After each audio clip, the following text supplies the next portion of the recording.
The first four, it begins tomorrow. The unofficial start to the NCAA tournament. Got a couple of play-in games on Tuesday and Wednesday. We're going to preview them right here.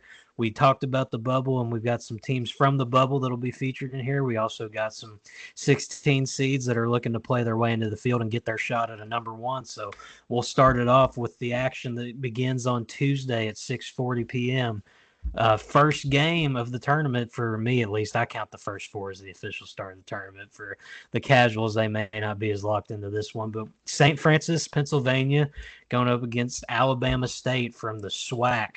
Brandie, this one, it's a battle of the two 16 seeds looking to get a chance to play in and get their way to Auburn for this one. So this is going to be intriguing to see who has the right to go up against the number one overall seed. Yeah, I really like Alabama State in this game. They actually are top 15 in turnover margin in the entire country. And I don't think they're a great rebounding team at all, but I think just that alone, being able to protect the ball, should be enough to get them a win over St. Francis, PA. CJ Hines is their point guard, and he does a good job of driving to the basket, and TJ Madlock provides a little bit of size for them at the wing position. So I like this Alabama State team. They're also from my hometown, and I know that CJ Hines used to play at Faulkner before he went to Alabama State, so watched him ball a little bit in person, and pretty decent. I mean, as decent as a SWAC team can be, at least. So yeah, I like Alabama State in this one. I don't know as much about St. Francis. I just think that Bama State matches up well against a very bad turnover team in St. Francis.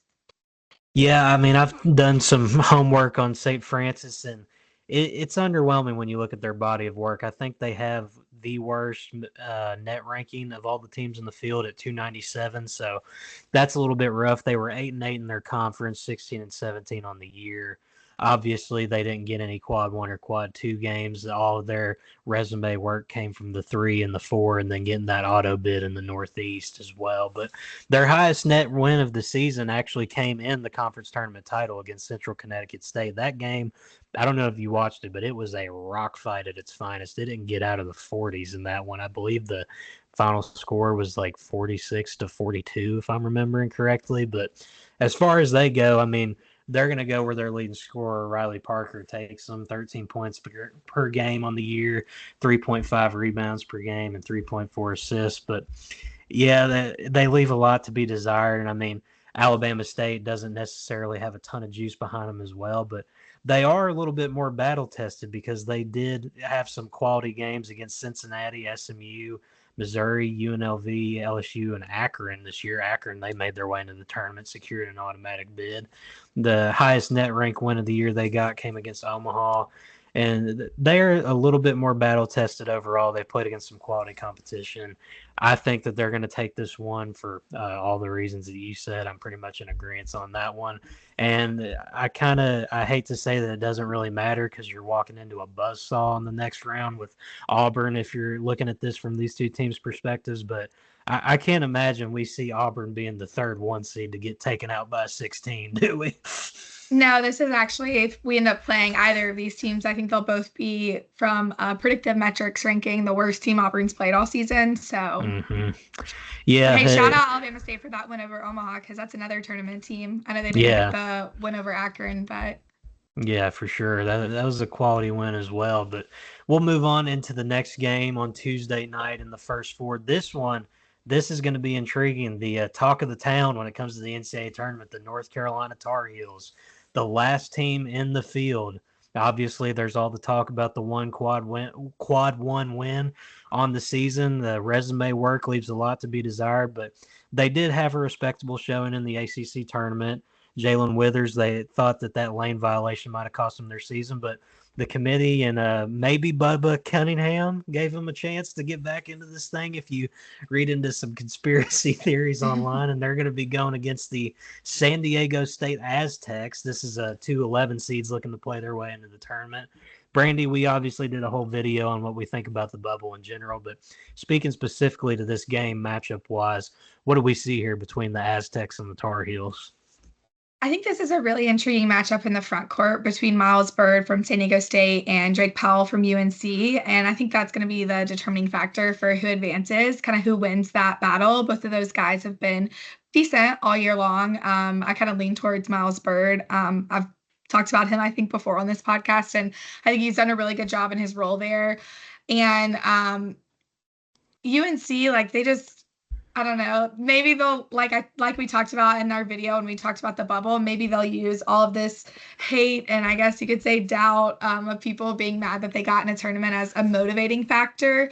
But I just don't see how they're going to be able to score the way they want to on the San Diego State defense, which ranks 13th in the country from a defensive efficiency standpoint. So San Diego State has been known for a very long time now to have a solid defense and to force teams to play at their pace and to control possessions.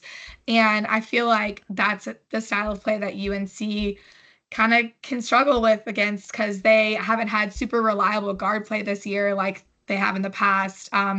Elliot Cadeau and RJ Davis and Seth Trimble kind of all over the place a little bit for their offensive performance, super streaky guard room. So I'd be a little concerned there with that matchup against the San Diego State defense. Yeah, it's definitely concerning. I don't know. When it comes to this game, obviously all the matchup things you hit on, that it all makes sense. And I think that ultimately in this game, San Diego State, I think they're going to come out with the win. I don't want to sound like I'm hating on North Carolina, but this San Diego State team, they've proven that they can compete and go up against some competition and win. I mean, you look at their quad one metrics, they have a W against Creighton and Houston on neutral courts, obviously, earlier in the season. So Houston is not the team that they were in December and November when San Diego State got that win. But just to see that they were able to go out and do that, and that's an encouraging sign there. Boise State, they also got a win against them, and then they took care of their business through quads 2 and 4 and 3 as well. But, yeah, this North Carolina team, we've seen it all year long. They struggle when they play some actual competition. That one lone quad 1 win coming against UCLA, the CBS Sports Classic. And if you remember that game, Brandie, UCLA really let that one slip. So it's kind of with Carolina. I think they've got to prove it to me before I buy in. Yeah, I'm kind of with you there too. And also Carolina is coming off of playing 3 games straight in the ACC tournament, whereas San Diego State lost their first game. So they only had to play 1 game and they're going to be a lot fresher.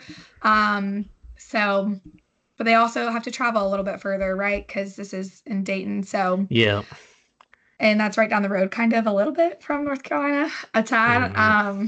Definitely not all the way out in California. So I think there's a little bit of rest helping San Diego State, a little bit of travel, maybe helping UNC there.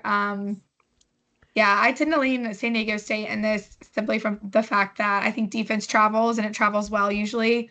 And UNC's offense just, you never know which one you're going to get. Yeah, it really is, to quote Forrest Gump, like a box of chocolates. You never know what you're going to get with this North Carolina team. Yeah, sometimes their offense is really, really good. And they do have experience. They do have talent on this team, not to knock on them too much because, I mean, there were a lot of expectations, I think, for this North Carolina team heading into the season, and they've kind of failed a lot of those expectations. And this is really RJ Davis's last chance to kind of right that wrong. So could be super motivated from just like an experience standpoint from both RJ Davis and Jalen Withers. So I don't know. It's definitely, when it comes to just first 4 matchups, I think this is one of the more intriguing first 4 matchups we've had in years because we're not used to seeing a brand like North Carolina. And then, I mean, even San Diego State, this is a team that was in the Final Four just 2 seasons ago. So it's not like San Diego State is any kind of scrub team by any stretch of the imagination. So I think the Aztecs come out with it. North Carolina, I think that you can't sleep on them, though, because they're going to be coming out hungry. I think they're definitely going to be aware of all the noise that's circulating around the program and whether they belong. So you can never count out a team that's playing angry and playing motivated. So we'll see it. All eyes are definitely going to be on that one tomorrow night, and I'm super pumped up for it. But moving on into Wednesday, 2 other play-in games. We've got a battle of 16 seeds again, Mount St. Mary's versus American University. You know what this team's reward is? The winner of this one, Brandie, they get Cooper Flagg in round 1 if he's available. So not a whole lot to be super excited about there if you're American or Mount St. Mary's, but we do have to give them props for getting into the big dance and having their opportunity to show that they belong in the field. Right. Yeah, there's not much to write home about with either of these teams. They had a nice win. Mount St. Mary's had a nice win over George Mason earlier this season. They had a close loss to George Mason as well, only 8 points. The second time they played them, but yeah, I don't know if They there's beat any. Miami as well. I mean, everybody Oh did yeah, that this year, but they did beat true, Miami. true. And American couldn't even beat UNC. Come on. Brutal. Yeah. I don't know. I honestly have no idea who's going to win this game. I feel like I lean maybe American just because Patriot League's a little bit stronger than where Mount St. Mary's comes from in the Mm-hmm. MAC, but also have a good friend that covers the MAC and their conference tournament kind of really cool. It's played in this it's almost like a theater type of place. So I kept up a little bit with them this season and they're kind of fun to keep up with, but I don't know. I think I lean American here just because of the Patriot League. Yeah, I'm going to lean American as well. I watched actually a little bit of them in the mid-major conference tournaments, and they've got a guy, Matt Rogers. He was playing pretty good in his conference tournament in the final. He averages 17 a game on the year on 5.6 rebounds and nearly assist and a half per game. So I think I'm going to roll with American there out of the Patriot League. They've gone up against UNC this year. They're 20-8 across quad 3 and 4. They've also taken losses to the likes of High Point, a tournament team, St. Joseph's, and Virginia. So they've got some experience under their belt. They've played a decent amount of competition, whereas compared to Mount St. Mary's, I mean, they've had the game against Maryland that they lost by a ton, and they beat Miami, like I said, but to be quite honest with you, Miami, they would struggle to compete with a lot of these mid-majors this season. The way that program's been, hopefully Jay Lucas can just light a fire under that program because they're in the gutter right now. But none of these teams, I don't think we imagine are going to give Duke any problems in the next round. I wouldn't say, even if Cooper Flagg's not there. Right, right. Who knows though? The MAC is home to St. Peter's, who had some Mm-hmm. success in March before. So you never know what can happen with some of these like crazy major teams and conferences that have nothing to lose. But I don't imagine the team that finished 5th in the MAC has that much firepower left in them. I know all about the firepower from that conference. I was in Indianapolis as I watched my Wildcats get drug into the ground by St. Peter's. So great memories of that conference as a Kentucky fan, but I'm not going to trauma dump on anybody today. But we'll keep it moving into the last play-in game before the major tournament action gets underway. Xavier in Texas at 9:10 p.m. on Wednesday. This is another intriguing matchup like the UNC versus San Diego State one. Tre Johnson and Tremont Mark just came off a great run in the SEC tournament. Those 2 wins that they picked up, honestly, I think are the reason that they're sitting here today and didn't find themselves on the other side of the bubble being left out. And then you've got Xavier, which has been on a decent run of play throughout the end of the regular season conference tournament play. They lost to Marquette, didn't have much to show for in the Big East tournament. But Zach Freemantle for Xavier, I think that he's going to be a big factor in this game because Texas's bigs, they're kind of shaky at times. You never really know what you're going to get from Shedrick and Kaluma. When they're playing well, they're very hard to handle, but also when they're not playing well, it's tough. And I think that another matchup that's going to really feed families here is Ryan Conwell going up against Tre Johnson. I mean, these are 2 guys that can really score, Brandie. Yeah, I agree. And I will say I do feel like Texas goes through these weird spurts in their games where they just don't give Tre Johnson the ball. And I know that one guy can't carry a full team on its own, but a lot of times it happens in close games or right after they started going on a run. And they just like forget that the best player on their team is the leading scorer in their conference. So I actually think that I like Texas here more than Xavier in this spot. Zach Freemantle is obviously going to play, 75% of the game. He has a ton of usage on that Xavier team. So I think I wouldn't be surprised if he got a little bit worn down in this game, not because of anything crazy from the Texas bigs, but I think he might have to play a little bit more perimeter than he's used to because Kaluma does like to shoot the ball from three. I'm not sure Xavier is really matched up with a big that moves the way that Kaluma moves yet, because thinking about just the Big East and the types of bigs that he would play in there, like Kalkbrenner doesn't really move outside to the perimeter that much. He's definitely more of like you have to beat me inside and I'm going to make you come inside. So I think that Kaluma has a chance to have a really good game from the perimeter. He has them randomly. And then I also really like Tremont Mark and how he's kind of stepped up for this Texas team. He's been a little bit injured throughout the year, but it's really starting to come one to his own. So I like him, and then Tre Johnson, obviously. He's going to be the best player on the floor. So, Yeah, I'm going with the Longhorns here because I want to see Tre Johnson get another game in this tournament that isn't a playing game.